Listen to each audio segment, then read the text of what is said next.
రోమీయులకు రాసిన పత్రిక 8వ అధ్యాయము 1 నుండి 5 వచనాల దాకా సహాయం చేయండి. తీసుకెళ్ళ చదవమ్మా. ఏ మాత్రమును లోబడనేరదు. చాలు చిన్న ప్రార్థన చేద్దాం. పరిశుద్ధి అయ్యా, అల్పుడను ప్రభువా, నీ మాటలు నీ బిడ్డలకు తెలియజేయడానికి తగిన ఆత్మ జ్ఞానాన్ని ఈ ఒంటి కొండకు దయచేయండి. నీ మహిమతో నింపి, నీ వాక్కుతో నింపి, నీ బిడ్డలతో మాట్లాడి ఆ శాపము నుంచి విడుదల పొందడానికి ప్రభువా, నీవు తెచ్చినటువంటి ఈ గొప్ప రక్షణను ప్రతి బిడ్డ అనుభవించడానికి నీ బిడ్డల మనోనేత్రాలు వెలిగించండి. నామములో ప్రార్థిస్తున్నాము తండ్రి, ఆమేన్. దేవుడు యేసుక్రీస్తు వారిని ఎందుకు ఈ లోకానికి పంపాడు? యేసుక్రీస్తు వారిని లోకానికి పంపక ముందు ఇజ్రాయేలీయులకు ధర్మశాస్త్రాన్ని మోసేకిచ్చి పంపించాడు. కొంచెం జాగ్రత్తగా వినాలి. మోషే ధర్మశాస్త్రాన్ని తీసుకొని దిగొచ్చేసరికి వాళ్ళందరూ కూడా శరీరానుసారముగా పాపానికి బానిసలైపోయి విగ్రహారాధనతో దేవునికి కోపం తెప్పించారు. ఎలాగో మోషే మళ్ళా వెళ్ళి దేవుడు ప్రతిమలాడుకొని ధర్మశాస్త్రాన్ని ఇచ్చాడు. ఈ ధర్మశాస్త్ర ప్రకారం వినండి జాగ్రత్తగా, ఇజ్రాయేలీయులారా, మీరు నా బిడ్డలు అబ్రహాము సంతానం. ఈ ధర్మశాస్త్ర ప్రకారము మీరు నడిస్తే నా బిడ్డలుగా కానాను చేరుతారు. నా బిడ్డలుగా మొట్టమొదట మీరు సున్నతి జరిగించుకోవాలి. రెండవదిగా ధర్మశాస్త్ర ప్రకారం, ఆజ్ఞల ప్రకారం నడుచుకొని కానాను చేరితే నా బిడ్డలుగా మీరు జయం పొందుతారు. అయితే వాళ్ళు నడవలేకపోయారు. కొరింథీయులకు రాసినటువంటి మొదటి పత్రిక 10వ అధ్యాయం ఒకసారి చూడమ్మా. 10వ అధ్యాయమేనా? కొరింథీయులకు రాసినటువంటి మొదటి పత్రిక చూడండి త్వరగా. వాళ్ళు ఎందుకు కారణాన్ని చేరలేదు? ఆత్మ సంబంధమైన పంటలోనిదే తాగారు. ఆ పంట క్రీస్తు, ఆ పంట వారిని వెంబడించింది. కానీ ఇక్కడ ఉన్నది అందరూ మోషేను బట్టి మేఘములోను సముద్రంలోను బాప్తిజం పొందాం. మనం కూడా పొందాం కదండి, బాప్తిజం పొందాం. ఓకే, వాళ్ళు కూడా పొందారు. మనమేమో ఒక్కొక్కరు పొందాము. వాళ్ళు మొత్తం 6 లక్షల మంది కూడా ఒకేసారి సముద్రంలో మునిగిపోయారు. ఏమండి, అటు ఇటు నీరు. ఏమండి, ఆ పైనేమో 4 పక్కల నీరు, పైనేమో దేవుని యొక్క మేఘం, దేవుని మేఘము క్రింద నీటిలో మోషేను బట్టి వారు బాప్తిస్మము పొందారు. వారు ఆత్మ సంబంధమైన పంటలోనిది త్రాగారు. బల్లారాధనకి సాదృశ్యం. ఏమండి, ఒకే పానీయాన్ని పానం చేశారు, ఒకే పంటలోనిది తాగారు, ఒకే మన్నాను తిన్నారు, ఒకే దేవుని ద్వారా నడిపించబడ్డారు. అయితే వాళ్ళు ఎక్కువ మంది దేవునికి ఇష్టలుగా ఉండలేకపోయారు కనుక వారందరూ సంహరించబడ్డారు. కానాను చేర దేవుడు చాలా దుఃఖించాడు. అబ్రహాముకు వాగ్దానం చేసేది, అబ్రహాము సంతానాన్ని కానాను చేరుస్తానని చెప్పేది, ఈ బిడ్డల్ని చేరలేకపోయారు. ఎందుకు చేరలేకపోయారు? వీళ్ళు ఆత్మ సంబంధమైన పంటలోనిది త్రాగారు, బాప్తిజం పొందారు, బలలో పాలు పొందారు. కానీ శరీరానుసారముగా నడుచుకున్నారు. వాళ్ళు జాగ్రత్తగా వినండి, శరీరానుసారముగా నడుచుకున్నారు. తింటున్నారు, తాగుతున్నారు, విగ్రహారాధన చేస్తున్నారు, ఆడుతున్నారు, పాడుతున్నారు. ఇది శరీరం. సడుగుతున్నారు, మోషే మీద తిరుగుబాటు చేస్తున్నారు. మాకు సమాధులు లేవు, అక్కడ ఇక్కడ సంపదాన్ని తెచ్చామని అవిశ్వాసంతో మాట్లాడుతున్నారు. కనుక వాళ్ళని అంతనే చంపేశారు. జాగ్రత్తగా వినండి. ఇప్పుడు మనకి యేసుక్రీస్తు అని ఎందుకు పంపించాడంటే వాళ్ళు ధర్మశాస్త్రం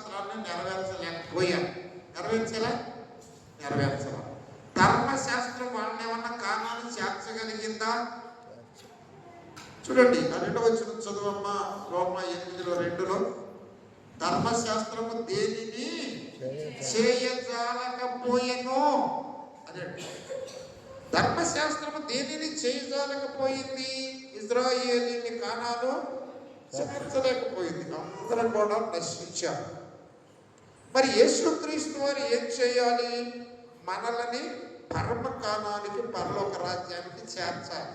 హల్లెలూయా చెప్పండి. ఆయన పరలోక రాజ్యానికి చేర్చాలంటే మనం ఎట్లా ఉండాలి? అక్కడ చదవరా, శరీరమును అనుసరింపక ఆత్మను అనుసరించి నడుచుకొను మన యందు ధర్మశాస్త్ర సంబంధమైన నీతి విధి నెరవేర్చబడవలెనని పాప పరిహారము నిమిత్తం దేవుడు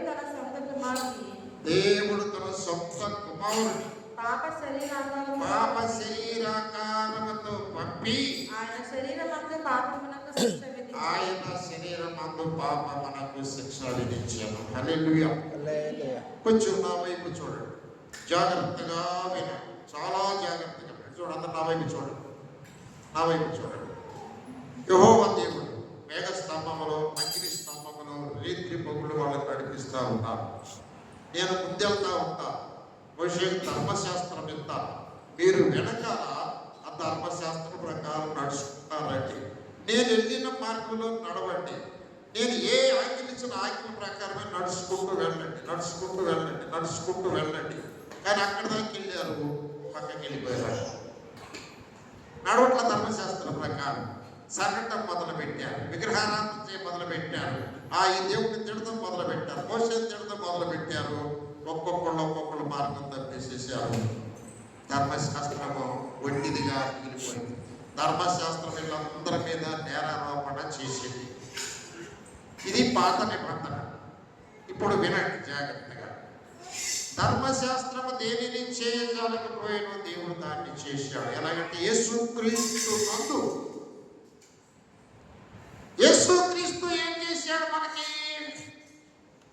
మనము యేసుక్రీస్తును అంగీకరిస్తే ఆయన బిడ్డలం అయిపోయాం. ఇటు చూడండి, సంఖ్య 7 చూడండి. యేసుక్రీస్తులోనికి బాప్తిజం పొందిన మనమంతరము, ఇదిగో మనమంతరం యేసుక్రీస్తులోకి వెళ్ళిపోయాం. యేసుక్రీస్తులోకి వెళ్ళిపోయాం. ఏమంటే బాప్తిజం పొందాం, కానీ మళ్ళీ బయటకు వచ్చేసాం. కూతురు తిడుతున్నాం, తగాదలు ఆడుతున్నాం, దేశాలు దోచుకుంటున్నాం. మరి యేసుక్రీస్తు ఏం చేయాలి? ఓ అబ్బాయి ఇట్లా అభిషేకం. హల్లెలూయా. యేసుక్రీస్తు వారు నడిపిస్తున్నాడండి. ఇప్పుడు నేను యేసుక్రీస్తు వారిని చూడండి, నా వైపు చూడండి, చూడండి, నా వైపు చూడండి. పిల్లలు ఆడుతున్నారండి కాసేపు. ఇదిగో అయ్యా, బాప్తిజం తీసుకో, బాలమనసు బలం బాగుంది, నాతో నా మాటలు విను, లోబడు, బ్రతుకు అని అంటున్నాడు. సరే, వస్తా ఉన్నాడు, నాతో వస్తా ఉన్నాడు, స్నేహితుడిగా వస్తా ఉన్నాడు, సహోదరుడిగా వస్తా ఉన్నాడు, కుమారుడిగా వస్తా ఉన్నాడు. వస్తా పెళ్లిగా చాలుకున్నాడు. సినిమాలు ఎక్కువైపోయినాడికి, టీవీలు ఎక్కువైపోయినాడికి, సన్నాలు ఎక్కువైపోయినాడికి. యేసుక్రీస్తు వదిలిపెట్టవాలి. వెళ్ళి పట్టుకున్నాడు, గడక పట్టుకొని అట్లా ఈడ్చుకెళ్ళిపోయాడు అనమాట. ఇది ఆయన చేసింది. నువ్వు తప్పిపోతే ధర్మశాస్త్రం వదిలిపెట్టింది, కానీ యేసుక్రీస్తు వారు వదిలిపెట్టడు.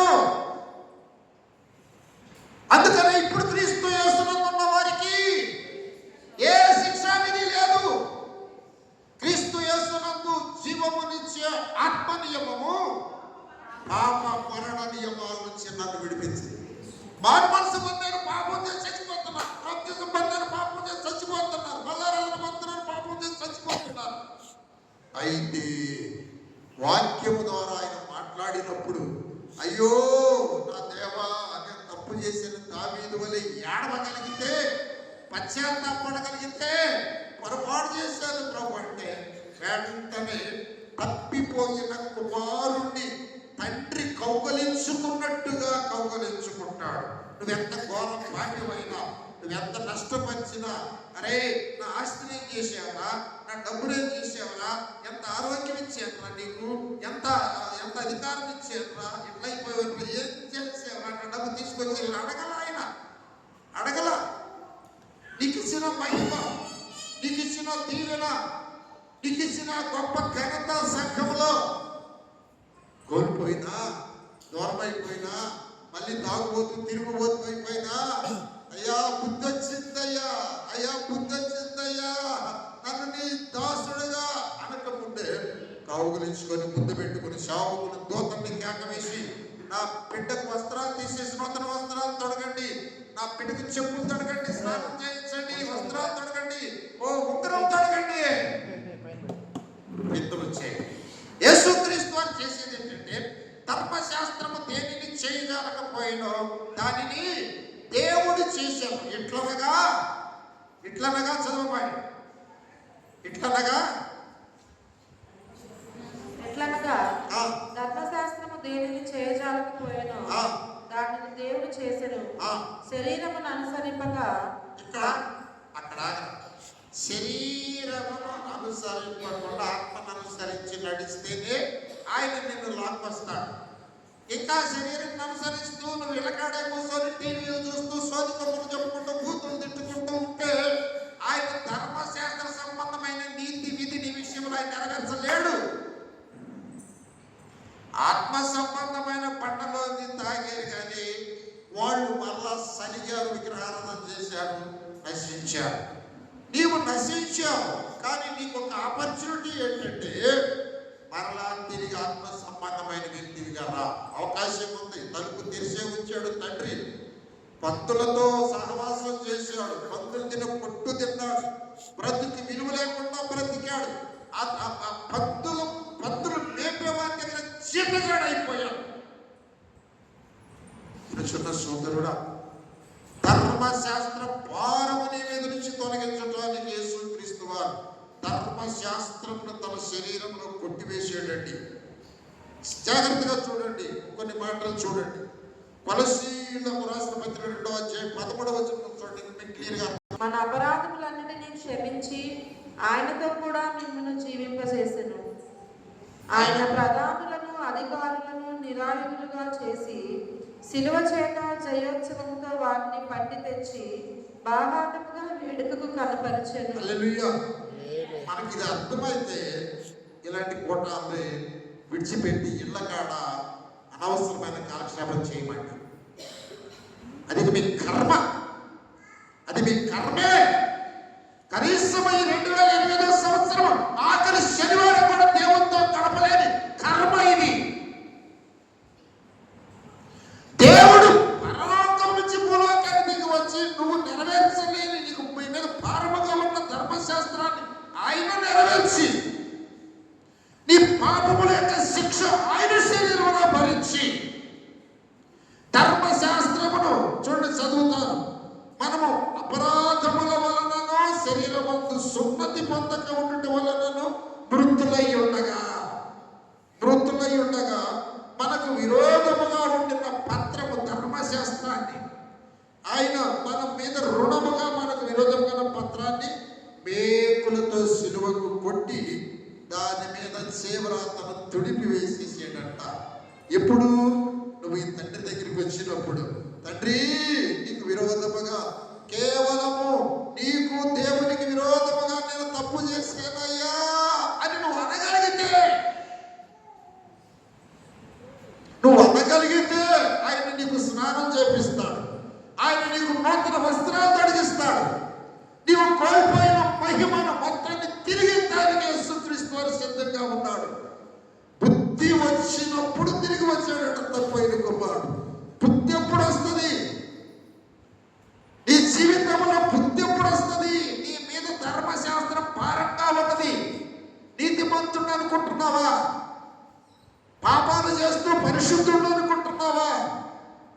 నేను పరలోక రాజ్యం వెళ్తాను వీళ్ళందరూ చెప్పేదంతా వడ్డిదనుకుంటున్నావా? జాగ్రత్త.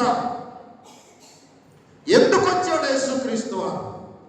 నీవు నెరవేర్చలేని, ఇజ్రాయేలు నెరవేర్చలేని ధర్మశాస్త్రాన్ని ఆయన నెరవేర్చి ఆ ధర్మశాస్త్ర సంబంధమైనటువంటి నీతి విధి మనం నెరవేర్చినట్లుగానే మన మీద ఆ చేవరాత్మను తుడిచివేసి అడ్డం లేకుండా ఎత్తివేసి ఏం చేశాడండి?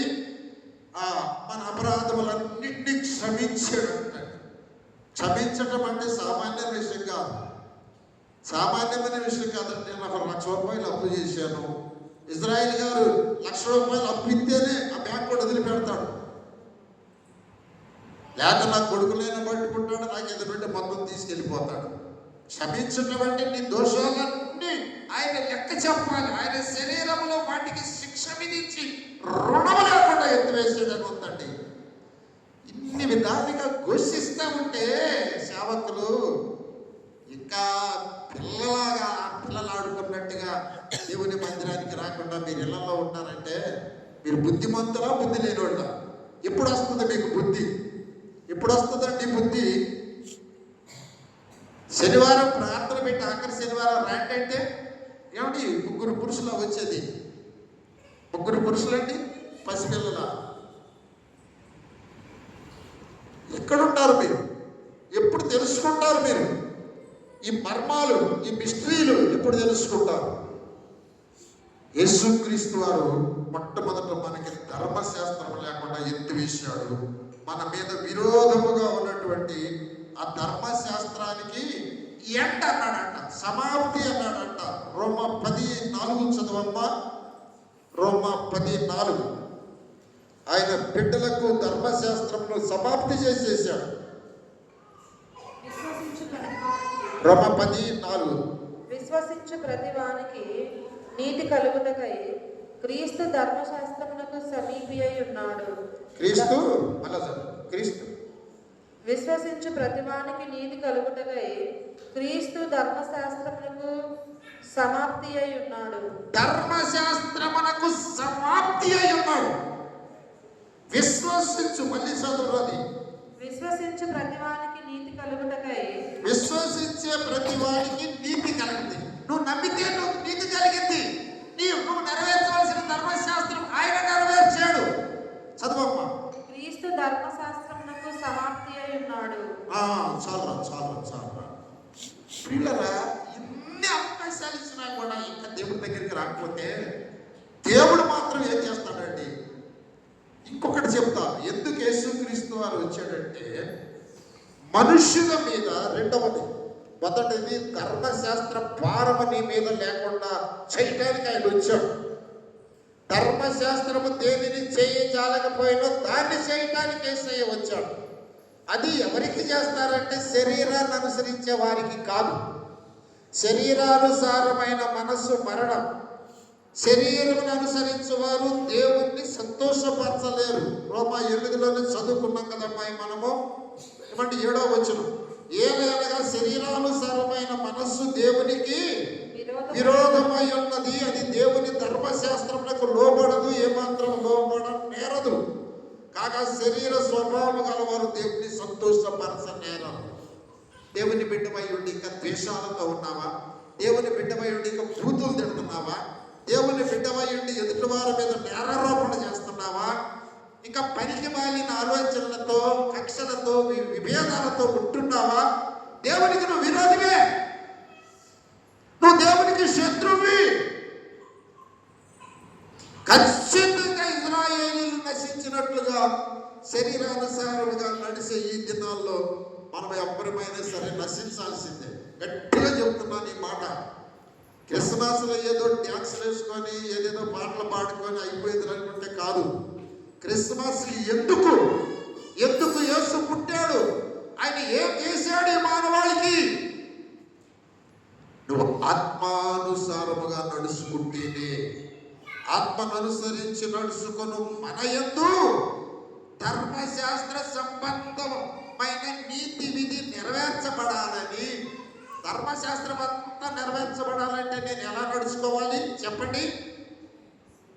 ఆత్మానుసారముగా నడుచుకోవాలనండి. ఆత్మానుసారంగా నడుచుకోవాలి. ఆత్మానుసారంగా నడుచుకుంటే ఏం జరుగుతుంది మనకి? ధర్మశాస్త్ర సంబంధమైన నీతి విధి నెరవేర్చబడి ఫలితం మనకు వస్తుంది. మళ్ళీ ఆ మాట చదవమ్మా, చూడండి. అప్పుడు వచ్చిన శరీరమును అనుసరింపకుండా ఆత్మనే అనుసరించి నడుచుకొను మన యందు ధర్మశాస్త్ర సంబంధమైన నీతి విధి నెరవేర్చబడాలి అని. అదండి, మీకు అర్థమైతే చెప్పండి. ఇప్పుడు మీరు ఆత్మను అనుసరించి నడుచుకుంటున్నారా, శరీరాన్ని అనుసరించి నడుచుకుంటున్నారా? కదా, శరీరాన్ని అనుసరించి నడుచుకుంటున్నప్పుడు మనం ఏం చేయాలి? ధర్మశాస్త్రము నా మీద భారంగానే ఉన్నది. ధర్మశాస్త్రములోని ప్రతి ఆజ్ఞ నేను పాటించాలి. నా తప్పులకు, నా ద్వేషాలకు, నా అసూయలకు, నేను మాట్లాడిన ప్రతి మాటకు, పలుకుకి నేను దేవుడికి లెక్క చెప్పాలి. యేసయ్య లెక్క చెప్పడు నీకు. యేసయ్య నీకు లెక్క చెప్పడు. ఎందుకంటే నువ్వు శరీరం అనుసరించి నడుచుకుంటున్నావు కనుక. ఆత్మను అనుసరించి నడుచుకోను మన యందు ధర్మశాస్త్ర సంబంధమైన నీతి విధి నెరవేర్చబడవలెనని. పాప పరిహారం అంటే ఇంకా పాపం ఉందా నాకు? అయితే నేను ఆత్మను అనుసరించి నడుచుకోవడానికి ఒక తీర్మానం చేసుకున్నాను. నేను ఎవరి మీద తగాదాడకుండా, ఎవరి మీద కసి పెట్టుకోకుండా, ఎవరికి అన్యాయం చేయకుండా, ఎవరిని మోసం చేయకుండా నిష్కల్మషంగా బ్రతకాలనుకుంటున్నాను. అయ్యా నన్ను బ్రతికించయ్యా అంటే ఆయన ఆత్మ నీలోనికి పంపి ఆత్మానుసారంగా నిన్ను ఆయన నడిపిస్తాడు. ఆత్మను అనుసరించి నడుచుకుని మన యందు ధర్మశాస్త్ర సంబంధమైన నీతి విధి నెరవేర్చబడవలెనని పాప పరిహారము నిమిత్తము దేవుడు తన సొంత కుమారుని శరీరాకారముతో పంపి ఆయన కుమారుని శరీరమందు మన పాపములకు శిక్ష విధించను. కనుక మనకి శిక్ష లేదు, విధి లేదు. మనము నీతిమంతులమే. ధర్మశాస్త్రం అంతా నెరవేర్చిన ఫలము నాకు. అందుకని పౌలు గారు అంటాడు, ఎన్నాళ్ళు నేనేవేవో లాభం అనుకున్నాను, చదువు లాభం అనుకున్నాను, విద్య లాభం అనుకున్నాను, ధర్మశాస్త్రం అంతా చదవటం ఆచరించడం లాభం అనుకున్నాను. కానీ ఎక్కడో ఒక పొల్లు పోయింది. ధర్మశాస్త్రం అంతా ఫెయిల్ అయిపోయాడు, ఓడిపోయాడు. కనుక ఏ విధము చేతనైనాను చూడండి, ఫిలిప్పీయులకు రాసిన పత్రిక 3వ అధ్యాయం 7వ వచనం ఒకసారి సహాయం చేయండి. ఫిలిప్పీయులకు రాసిన పత్రిక 3వ అధ్యాయం 7వ వచనం. అయినను ఏవేవి నాకు లాభకరములై ఉండెనో చదువు. వాటిని క్రీస్తు నిమిత్తము నష్టముగా ఎంచుకొంటిని. నిశ్చయముగా నా ప్రభువైన యేసుక్రీస్తును గూర్చిన అతి శ్రేష్టమైన జ్ఞానము నిమిత్తమై సమస్తమును నష్టముగా ఎంచుకొనుచున్నాను. ఇదే యేసుక్రీస్తు వారిని గురించిన అతి శ్రేష్టమైన జ్ఞానం అంటే ఇది. నేను ఆత్మను అనుసరించి నడుచుకుంటే ధర్మశాస్త్రం నెరవేర్చిన వాడనవుతాను. నేను నీతిమంతుడవుతాను. నేను దేవుని రాజ్యానికి వారసుడవుతాను. దేవుడు నన్ను ఆశీర్వదించడానికి నేను సిద్ధంగా ఉంటాను. శరీరం అనుసరించి నడుచుకుంటే దేవునికి శత్రువుడు అవుతాను. నా లెక్క నేనే చెప్పాలి, నా శిక్ష నేనే అనుభవించాలి. నువ్వు మారు మనసు పొందావు, బాప్తిజం పొందావు, నా శరీరంతో తీసుకుంటావు. ఇంకా శరీరం అనుసరించి నడుచుకుంటే ఇజ్రాయేలుని నశించినట్టు నువ్వు కూడా నశిస్తావు. వారు సరిగి నశించినట్టుగా మీరు నశించొద్దు. కనుక నెంబర్ 1 చివరి దినాల్లో ఆత్మను అనుసరించి నడుచుకోవాలి. ఈ 2025 సంవత్సరం అంతా ఆత్మను అనుసరించి నడుచుకోకుండా శరీరం అనుసరించి నడుచుకున్నావా? నూతన సంవత్సరంలో నూతన వ్యక్తిగా వెళ్ళటానికి ఈ రోజు విజ్ఞాపన దినం, నీవు మొరపెట్టే దినం. ఎక్కడ నువ్వు తప్పు చేసావు, ఎక్కడ శరీరాన్ని వాడావో, ఎక్కడ శరీరానుసారముగా నువ్వు బ్రతికి నీ ఆత్మను కోల్పోయావో, ఈ రోజు ఏడవలసిన రోజు. ఈ రోజు నెంబర్ 2 దేవుడు నెరవేర్చింది. రెండవది ఏంటి అంటే ప్రతి మనిషి మీద శాపం ఏర్పాటు చేస్తుంది. ఒకటి ధర్మశాస్త్రం ఏర్పాటు చేసింది. ఇప్పటిదాకా చెప్పాను కదా, దాన్ని నువ్వు ఆత్మను అనుసరించి నడుచుకుంటే దేవుడు ఆ ధర్మశాస్త్ర ఫలమంతా నీకు ఇచ్చేసేసి నిన్ను నీతిమంతుడిగా చేస్తాడు. అదే ఇప్పుడు అమ్మాయి చదివింది కదా, ఏ విధము చేస్తుంది అది కదమ్మా. అయితే ఏవేవి నాకు లాభకరమై ఉండెనో క్రీస్తు నిమిత్తం వాటినన్నిటినీ నష్టముగా ఎంచుకున్నాను. డబ్బు లాభం, పదవులు లాభం, రాజకీయ లాభం, మోసం లాభం, కుట్రలు కుతంత్రాలు లాభం, ఇలా అనుకొని ఉండొచ్చు నీ జీవితంలో. ఏమండి, ఒక్క దినాన పౌలు గారు యేసయ్య గురించి ఇది తెలిసిన వచ్చినప్పుడు ఆయనకి అయ్యో ఇవన్నీ నష్టం రా బాబు, యేసుక్రీస్తును కూర్చున్న అతి శ్రేష్టమైన జ్ఞానము నిమిత్తం ఇతన్ని నష్టముగా ఎంచుకున్నాను అని అంటూ ఆయన అంటాడు, ఏ విధము చేత 9వ వచనం చదవమ్మ. ఏ విధము చేతనైనాను ఫిలిప్పీయులకు రాసిన పత్రిక 3:9 క్రీస్తును సంపాదించుకొని. హల్లెలూయా. ఎట్లా సంపాదించుకోవడానికి? ఎట్లాగండి? డబ్బు సంపాదించుకున్నట్టుగా యేసును సంపాదించుకోలేవు. ఏదేదో మాయమాటలు చెప్పి పేరు సంపాదించుకున్నట్టుగా యేసును సంపాదించుకోలేవు. యేసుని సంపాదించుకోవాలంటే యేసుక్రీస్తుని కూర్చిన అతి శ్రేష్టమైన జ్ఞానము నీకు ఉండాలి. జ్ఞానాన్ని సంపాదించినప్పుడు యేసయ్య ఎంత విలువైన వాడో నీకు అర్థమవుతుంది. శరీర కార్యాలు ఎంత తుచ్చమైన అర్థమవుతుంది. పిచ్చి పిచ్చి బూతు మాటలు, పనికిరాని తగాదాలు, వ్యర్థమైనవి ఇవన్నీ కూడా పెట్ట మట్టు కుస్తు కుళ్ళు అనిపిస్తుంది నీకు. ఒక దినాన నా యేసు కోసం నేను పవిత్రంగా బ్రతకాలి. యేసును సంపాదించుకొని ధర్మశాస్త్ర మూలమైన నా నీతిగాక క్రీస్తునందు నేను విశ్వాసమంచుడుతాను. దేవుడు నాకు ఒక నీతినిస్తాడు. హల్లెలూయా. ఆ నీతి గల వాడనై అక్కడ కనబడు నిమిత్తము అంటాడు. ఆ మాట చదవమ్మా. క్రీస్తును సంపాదించుకొని చదవర గమకమా. ధర్మశాస్త్ర మూలమైన నా నీతిని గాక క్రీస్తునందలి విశ్వాసము వలనైన నీతి. అదే ఏ నీతి అంటే అది? క్రీస్తునందలి విశ్వాసం. క్రీస్తునందలి విశ్వాసం వల్ల ఒక నీతినిస్తాడంటే యేసుక్రీస్తు. అదే ధర్మశాస్త్రం నెరవేర్చిన చదవమ్మా.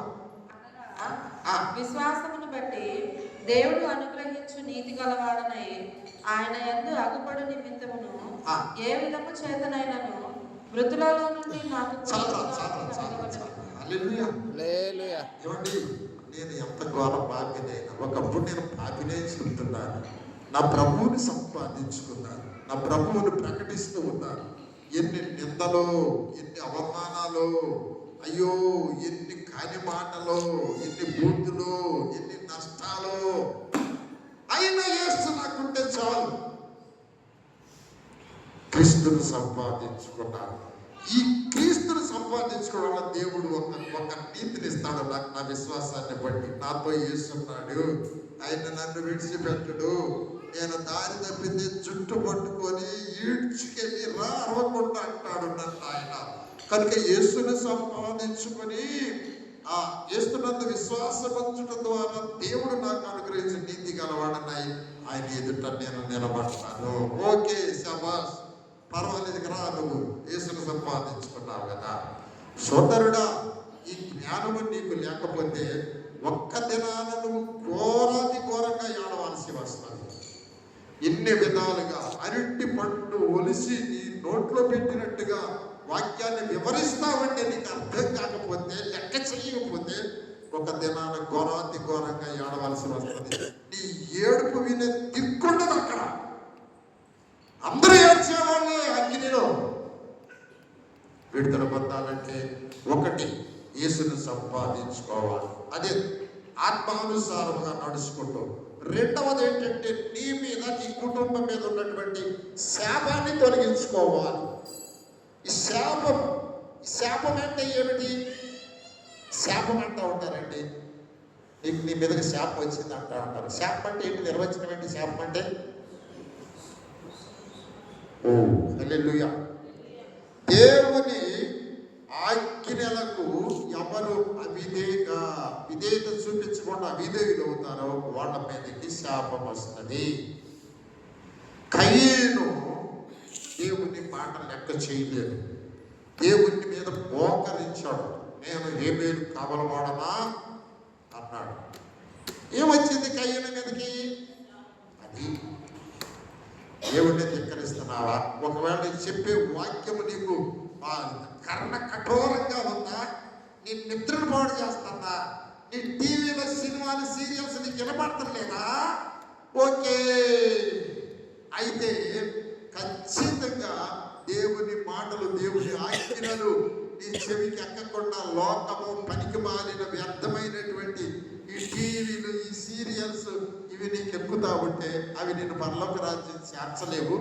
నీ మీదకి వచ్చే శాపాన్ని అవి తీసేయలేవు. నేను చెప్తున్నాను, ప్రతి కుటుంబం మీద శాపం పనిచేస్తుంది. ఎందుకు పనిచేస్తుంది అంటున్నానంటే, దేవుని ఆజ్ఞకు లోబడుతున్నాను. పండు తినబాకు అమ్మమ్మ, ఆనమ్మ పండు తినబాకు అన్నారు. ఏమొచ్చింది వాళ్ళకి? శాపం వచ్చేసరికి సమృద్ధి అని ఏదేని తోటను పోగొట్టుకున్నారు, మహిమ శరీరాన్ని పోగొట్టుకున్నారు, కచ్చడాన్ని ముట్టుకొని కట్టుకోవాల్సి వచ్చింది, చెమట దార పోసి పండించుకొని తినాల్సిన కర్మ పట్టింది. దేవుని ఆజ్ఞలకు నువ్వు లోబడకపోతే నీ కుటుంబం మీద శాపం ఏర్పడి చేస్తాడు. జాగ్రత్తగా వినండి. అరుగాలము తల్లి బిడ్డలు పనిచేస్తున్నా కూడా వడ్డీలకు సాధం లేదు కదా. ఏంటది? శాపం కదా, శాపం కదా. ఎంత సంపాదించుకొని చిన్న రోగం వస్తే లక్షల లక్షల హాస్పిటల్ పోతున్నవి, శాపం కదా.